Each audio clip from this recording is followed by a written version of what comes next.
எல்லா தமிழ் மக்களுக்கும் வணக்கம். என் பேரு ஷீபா. வெல்கம் டு ஷீபா சமையல். இன்னைக்கு நம்ம வீட்டு சமையல்ல கலகலா ரெசிபி தான் செய்ய போறோம்.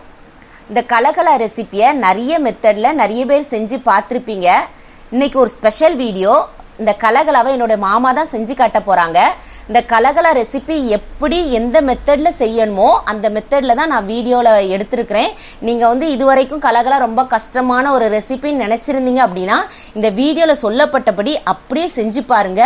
ரொம்பவே ஈஸியா இருக்கும், அதே சமயத்துல ரொம்பவே டேஸ்டியா இருக்கும். இப்போ வாங்க அந்த கலகலா ரெசிபி எப்படி செய்யலாங்கிறத பார்த்துருவோம். ஃபர்ஸ்ட் இந்த ரெசிபி பண்றதுக்கு தேவைப்படுற பொருட்களை பார்த்துடலாம்.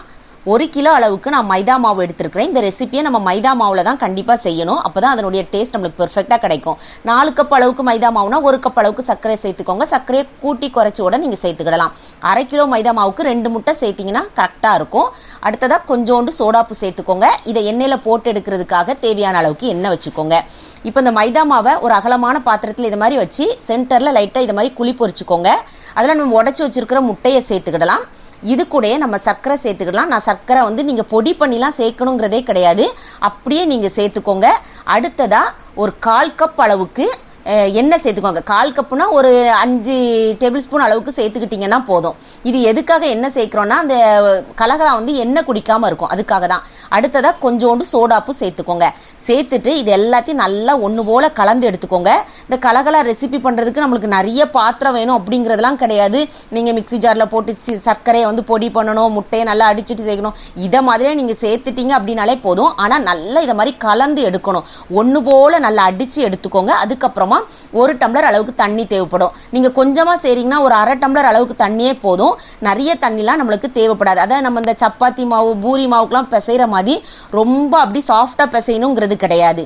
இதை மாதிரி நல்லா கலந்து எடுத்துட்டு நம்ம இதை மாதிரி மாவை ஒன்று போல நீங்க திரட்டி எடுத்துக்கோங்க.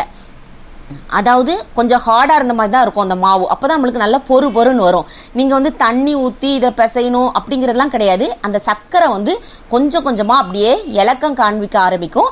அதுலேயே நம்மளுக்கு மாவு நல்லா உருண்டு திரண்டு வர ஆரம்பிக்கும். இப்போ ஃபஸ்ட்டு இருந்ததுக்கும் அடுத்தது பாருங்கள் எல்லாம் ஒன்று போல் வருதா. இதையுமே நல்லா ஒன்று போல் கலந்து அந்த மாவை ஒன்றுக்கு மேலே ஒன்று நீங்கள் தூக்கி போட்டு எடுத்தீங்கனாலே நல்லா இதை மாதிரி திரண்டு வர ஆரம்பிக்கும். அதுக்கப்புறமா நீங்கள் ஒன்று போல் எடுத்து வச்சுக்கோங்க. அதாவது ஒரு உருண்டையாக ஆக்கி வச்சுக்கோங்க. அப்படி வலுவழுப்பா இருக்கணுங்கிறதெல்லாம் கிடையாது. லைட்டா அப்படி கிராக்கா இருந்தது மாதிரி தான் இருக்கும். மாவுனுடைய பதத்தை நீங்க பாருங்க. ரொம்ப சாஃப்டாவும் இல்லை ஹார்டாவும் இல்லை, இதை மாதிரி இருக்கணும். இது ஒரு 10 நிமிஷம் இருந்தாலே போதும். ரொம்ப நேரம் ஊற வைக்கணும் அப்படிங்கிறதெல்லாம் கிடையாது. அதுக்கப்புறமா நீங்க கொஞ்சம் மாவு இதை மாதிரி எடுத்துக்கோங்க. சமையல் மேடை அப்படி இல்லைன்னா சப்பாத்தி திரட்டுற பலகை இருக்கும் இல்லையா, அதில் எடுத்துக்கு இதை மாதிரி 2 கையை வச்சு திரட்டி விட்டுக்கோங்க. இதில் கொஞ்சோண்டு மைதா மாவு வேணா லைட்டாக அப்படியே மேலாட்ட நீங்கள் தூவி விட்டுறதா விட்டுக்கோங்க.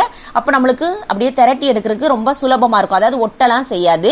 இனி நம்ம விருப்பப்பட்ட ஷேப்பில் கட் பண்ணிக்கலாம். இதை நீங்கள் கொஞ்சம் அப்படி தப்பி விட்டு எடுத்தீங்க கட் பண்ணிங்கன்னா சதுரமாக இருந்த மாதிரி இருக்கும். நாளைக்கு கொஞ்சம் நேராக தான் நாங்கள் கட் பண்ணுறோம். நீங்கள் இதை கொஞ்சம் லைட்டாக சரிச்சு கட் பண்ணிங்கன்னா அது ஒரு சைஸில் இருக்கும். அது உங்களுக்கு எப்படி விருப்பமோ அதை மாதிரி நீங்கள் கட் பண்ணி எடுத்துக்கோங்க. இதை மாதிரியே நம்ம எல்லாத்தையும் ரெடி பண்ணி வச்சுக்கிடலாம். அப்படின்னா நம்மளுக்கு எண்ணெயில் போட்டு எடுக்கிறதுக்கு ரொம்பவே ஈஸியாக இருக்கும். இதை மாதிரி அகலமான தட்டு இருந்துச்சுன்னா அதில் லைட்டாக மைதா மாவை இப்படி தூவி விட்டுக்கோங்க. இதை மாதிரி நம்ம கட் பண்ணி இந்த மாவெல்லாம் எடுத்து வச்சுக்கிடலாம். இப்போ அடுத்ததாக இதை நம்ம எண்ணெயில் போட்டு எடுக்க போகிறோம். எண்ணெயை நல்லா சூடாக்கிக்கோங்க. நிறைய எண்ணெய் ஊற்றி செய்யணுங்கிறது கிடையாது. நீங்கள் கொஞ்சம் எண்ணெய் ஊற்றினீங்கன்னா ஒரு 5 10 நீங்கள் போட்டு எடுக்கிறாந்தா எடுத்துக்கோங்க. ஃபஸ்ட்டு கொஞ்சம் மாவு போட்டிங்கன்னா அது மேலே எலும்பி வரும். அப்போ எண்ணெய் நல்லா சூடாக இருக்குன்னு தெரிஞ்சுக்கிடலாம். சூடாக இருக்கும் போது நல்லா எல்லாத்தையும் சேர்த்துக்கோங்க. அதுக்கப்புறமா தீயை வேணால் கொஞ்சம் கம்மி பண்ணி வச்சுக்கோங்க. இதை போட்ட உடனே நீங்கள் கரண்டியை வச்சு கலந்து விடணுங்கிறது கிடையாது. நீங்கள் இவ்வளோ போடுறோமே ஒன்றோட ஒன்று ஒட்டிக்கிடுமா இல்லை கடாயில் அடியில் ஒட்டிக்கிடுமா அப்படிலாம் நீங்கள் பயப்படவே வேண்டாம்.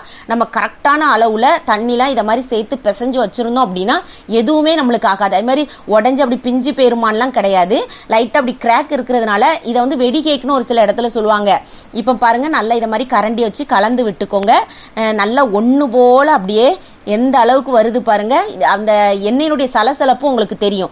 முதல்ல இருந்ததுக்கும் இப்போ இருக்கிறதுக்கும் உங்களுக்கு நல்லா தெரியும். இந்த சலசலப்பு எல்லாம் அடங்கவுமே நீங்கள் இதை அழகாக எடுக்க ஆரம்பிச்சிடலாம். இப்போ இதை மாதிரியே நீங்கள் எல்லாத்தையும் ஒன்று போல் போட்டு எடுத்துக்கோங்க. கலர் கொஞ்சம் இதை மாதிரி இருக்கும். ஆறுனதுக்கப்புறம் பார்த்தீங்கன்னா இன்னுமே உங்களுக்கு நல்லா டார்க் கலரில் வரும். இது வரைக்கும் நீங்கள் கலகலா ரெசிபி ரொம்ப கஷ்டப்பட்டு செய்யணுமோ நினச்சிருப்பீங்க. ஆனால் எவ்வளோ சுலபமாக செஞ்சிட்டோம் பாருங்கள். இதுக்கு பாத்திரமும் ரொம்ப ஆகாது. தேவைப்படுற பொருட்களும் பார்த்தீங்கன்னா ரொம்பவே கம்மி தான். நேரமும் ரொம்பவே மிச்சம் தான். இது வந்து கிறிஸ்மஸ் டைமோடலாம் எங்கள் வீட்டில் எப்போவுமே இருக்கக்கூடிய ஒரு ரெசிபி. இது எல்லாருமே ரொம்ப விரும்பி சாப்பிடத்தக்க வகையில் இருக்கும். இது ஏர்டைட்டான பாக்ஸில் போட்டு ஸ்டோர் பண்ணி வச்சிங்கன்னா எத்தனை மாதம் ஆனாலும் உங்களுக்கு கெட்டு போகாது, பதத்தும் போகாது. இது ஒரு அருமையான ரெசிபி. கண்டிப்பாக இதே மெத்தடில் நீங்கள் செஞ்சு பாருங்கள். செஞ்சு பார்த்து உங்கள் ஃபீட்பேக்கை கமெண்ட் பாக்ஸில் சொல்லுங்கள். வீடியோ பிடிச்சிருந்தா லைக் பட்டனில் தம்ஸ் அப் கொடுத்துருங்க. தம்ஸ் அப் கொடுத்த கையோடு உங்கள் ஃப்ரெண்ட்ஸ் ஃபேமிலியோடு ஷேர் பண்ணிடுங்க. ஃபர்ஸ்ட் டைம் வியூவராக இருந்தால் சப்ஸ்கிரைப் பண்ணி சப்போர்ட் பண்ணுங்கள். நான் இன்னொரு வீடியோவில் இன்னொரு வித்தியாசமான சுவையான மனமான ரெசிபியோடு நான் உங்களை சந்திக்கிறேன். அது வரைக்கும் டாடா பாபாய்.